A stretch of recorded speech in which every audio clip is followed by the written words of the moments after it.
Good morning and welcome to Morning Movie News, where this is actually my second movie conversation of the day.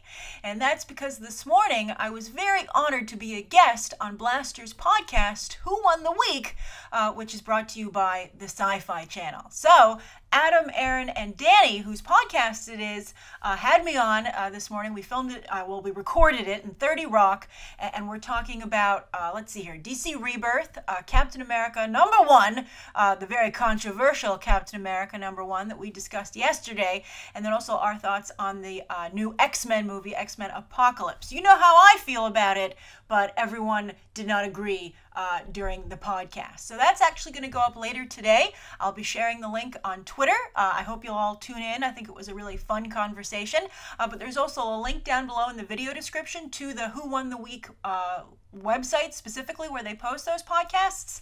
So you can not only bookmark it now, but head over and check out some of their other episodes. All right, so let's get to today's stories for this discussion. The first one, sure enough, is about X-Men Apocalypse, which did very well last night. It's not going to get held down by any mediocre bad reviews. No, it made $8.2 million last night with its Thursday night showings, which is actually just a smidge better than X-Men Days of Future Past did 2 years ago when it also opened for Memorial Day weekend. That did $8.1 million. Now, X-Men Days of Future Past went on to do $110.6 million for the entire holiday weekend. Again, that's 4 days, including the Monday in the frame. And that was obviously a very good number. Now, many people don't think that X-Men Apocalypse can get to the century mark because of those negative reviews, but I don't know. I think that there's a lot of fan buzz, and I think that this is one, there was a lot of disagreements over, Batman v Superman, and, everybody liked, for the most part, Captain America Civil War. But I think with X-Men Apocalypse, I see a narrative taking shape here where a lot of people are like, you know what? This is one where the audience and critics just don't, so certain critics just don't line up. So we'll see. I think a lot of people are going to check out X-Men Apocalypse for themselves this weekend, particularly because Alice Through the Looking Glass really isn't materializing as a competitor. Their Thursday night numbers were not yet available as of the recording of this episode. So I can't tell you how Alice did, but I'm sure Disney's not eager to share that number. I think it's going to be a rare misfire for Disney this year. I mean, they're good. They're good. Don't worry about Disney. Don't cry for Disney. But maybe you might want to cry for poor Johnny Depp. All right, so that's the first story of the day. And I think a lot of people will be watching to see if X-Men Apocalypse can survive the onslaught of negativity that greeted it a couple of weeks ago when it first debuted for critics. So we'll see. I think this is another situation where it premiered last week overseas. It's up to I think $130 million already. And that created a wave of positivity to combat the negativity from the press screenings. So maybe it'll all shake out in the end. Are you planning to go see X-Men Apocalypse this weekend? Be sure to share down below if you are going and what's your mindset going in. All right, so the second story of the day, one of the things that's become a big topic is the representation of Asian talent in Hollywood. Everybody, of course, made a big deal about the Oscars So White in regards to representation of the Black community in the movie industry and entertainment in general. But because of that unfortunate joke with those Asian children during the broadcast, that was kind of like the spark that started that discussion. And George Takei, to his credit, has been really pushing very hard to make sure that conversation does not go away. So I think that's very admirable on his part.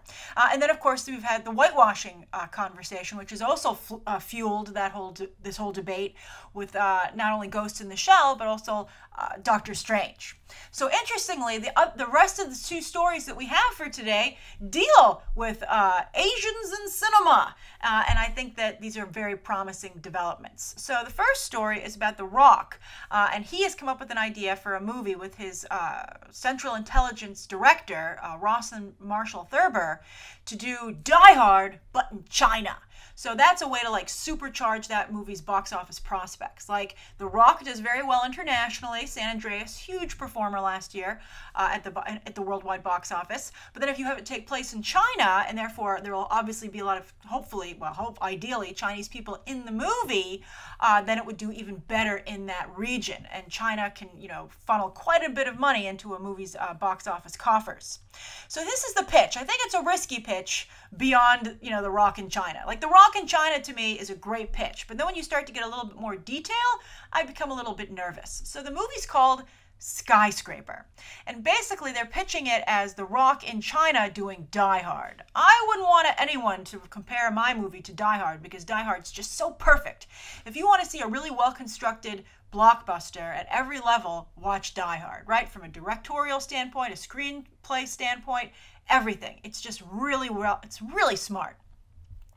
But anyway, The Rock's saying, well, it's also like the Towering Inferno, so let's not get too hung up on the Die Hard comparison because, you know, it's not great to be compared to Die Hard too harshly, right? Now, this isn't the first movie to try and do Die Hard. Olympus Has Fallen borrowed significantly from Die Hard as well, particularly the fake-out, you know, between Hans Gruber and John McClane, which I thought was pretty low. But anyway, that movie did pretty good, well enough to warrant a sequel, and I think The Rock obviously did very well with San Andreas. It's not the same creative team, though. He's working with that Brad Johnson, the San Andreas director, on something else, but, you know, now he's doubling down with Central Intelligence. Now, it's very smart. This is packaged by William Morris Endeavor. Those two agencies combined to form a super agency called WME, and they represent both Dwayne Johnson and Rawson Marshall Thurber, who is directing and writing this film. So they packaged it and they set off a bidding war because everyone heard The Rock in China and I guess decided, like, we'll deal with the Die Hard stuff when we come to it. So Legendary, and this is very smart because they signed this deal before Central Intelligence opened. You don't know how Central Intelligence is going to do in the box office. I think Kevin Hart might be a little bit on a downturn. So they were very smart to get this deal set in place before that movie potentially could have brought the price down. And the price is pretty spectacular. Legendary, which is now owned by a Chinese company, of course, as we all know, won the bidding war, and the exact number hasn't been released, but they did pay $3 million alone for the script. That's another great payday for a screenwriter. If you're interested in becoming a screenwriter, as you can see, it's quite lucrative these days. You know, back to the big paychecks for screenplays, as you know, happened in the 80s and 90s. You know, of course, I'm talking about Max Landis and his big payday for Bright over at Netflix. So Rawson Marshall Thurber just made a nice chunk of change for writing alone, and we'll see how the movie shapes up. I'm not sure. I wouldn't feel The Rock is easy money quite just yet. He has quite a number of flops to his name, and he's always been best known as someone who does really well when he's added to someone else's franchise. I've called him franchise steroids, you know, G.I. Joe, Fast and Furious, but when it comes to heading up his own films, he's very hit or miss. Now, of course, he's coming off of San Andreas, where he was spectacular, and that movie did wonderfully, and it was also a very well-constructed film, but I don't think he's quite, you know, a sure bet just yet, but I'm curious to how you feel. I would want this project. I would want it very badly, but I don't know if I mean, I guess would I want it badly enough to win the bidding war? Maybe. We'll see. All right, so that's the second story of the day. Now, as I said, the rest of the stories have to do with Asian talent in Hollywood. And this one is the continued casting of J.J. Abrams' God Particle movie that he's producing, which some people feel might tie into the whole Cloverfield new, like, Twilight Zone brand that he's building. But right now, it's still just called God Particle. So this now, as you might recall, we discussed J.J. Abrams deciding that he was going to be Mr. Diversity when it comes to Hollywood. Not only is he going to diversify Star Wars, but he's going to make it his personal mission to diversify all of his films and any film he can get his hands on in Hollywood. And he's certainly doing that with the God Particle.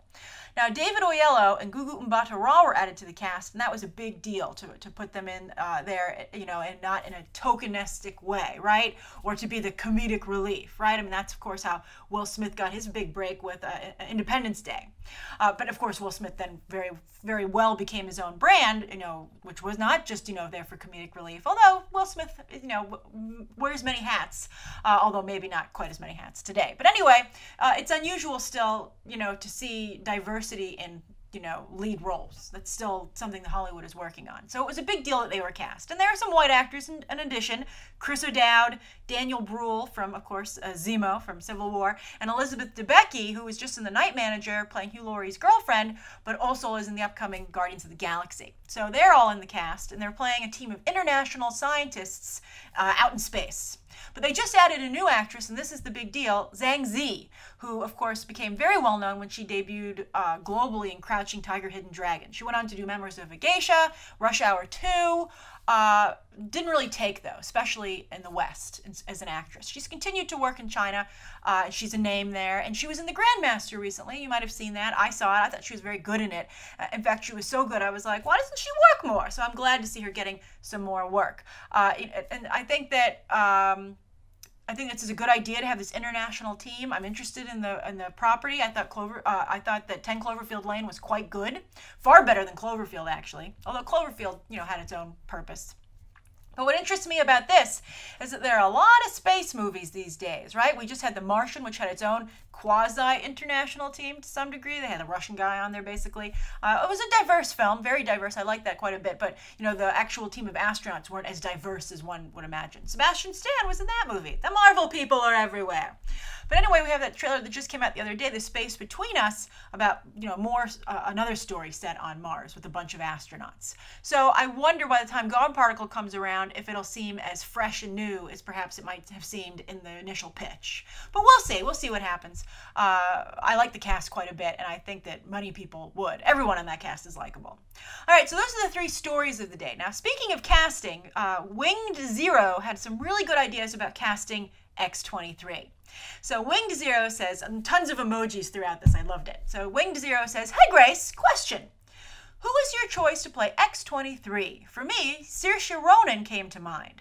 I never read the comics, but I watched X-Men Evolution and I remembered that she was so angry, aggressive, and a hell of a fighter. This reminded me of Saoirse and Hannah, but she's probably not interested and seems like she's reaching for an Oscar. Yes, she turned down infamously Scarlet Witch. I wouldn't cast her, though. I like the darker coloring of Laura Kinney as X-23, so that's why I liked Winged Zero's next 2 choices. So Winged Zero says, second in line could be Haley Steinfeld and Tatiana Maslany from Orphan Black as a wild card. Hope all is well on your side of the globe. Keep up the good work. Lots of adorable emojis. Where are you, Winged Zero? You didn't give a location, but obviously you're on the other side of the globe from me here in New York City. But anyway, I think those second 2 choices are spectacular. I would be happy with either Haley Steinfeld or, I think Haley Steinfeld would be fun, but I think Tatiana Maslany is like a slam dunk moment. When you think of her fan base off of Orphan Black being a good fit with the X-Men fan base. And also, I just like the Tatiana Maslany. I don't want hot X-23, right? I don't want voguing X-23. She needs to be able to have the berserker rage of Wolverine. She needs to feel like a real character. And that's not to say that, a hot actress couldn't pull that off. Look at the wonderful work that Charlize Theron did with Furiosa.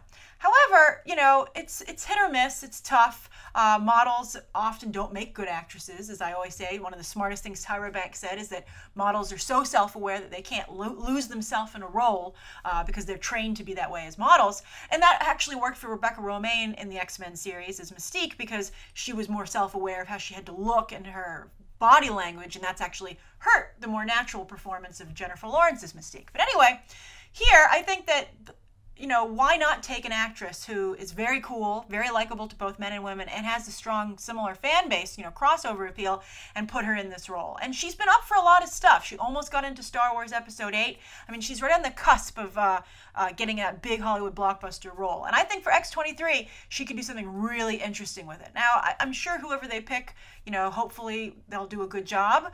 Bryan Singer, I have to say, I haven't always loved his female casting choices, but I did like Sophie Turner quite a bit in the new X-Men movie as Jean Grey, Alexandra Shipp as Storm. I had problems with Olivia Munn as Psylocke. Although I don't know it's entirely her fault. It might have been the way the role was created. But I guess what I'm saying is I don't want to see what happened to Psylocke happen to X-23. It's 2 pivotal characters, especially if she's going to take over for Wolverine, if they don't want to directly recast that role right away. So Tatiana Maslany, fantastic idea, Winged Zero, and I'm curious how everyone else feels about that. All right, that's today's morning movie news. Thank you so much for tuning in. Please write down below today's top 3 stories and that viewer question. Anything you'd like to see covered on Tuesday, because it's a holiday weekend, and any questions that you might have. And I hope you will check out that podcast from Blastr later today. All right, thanks for watching.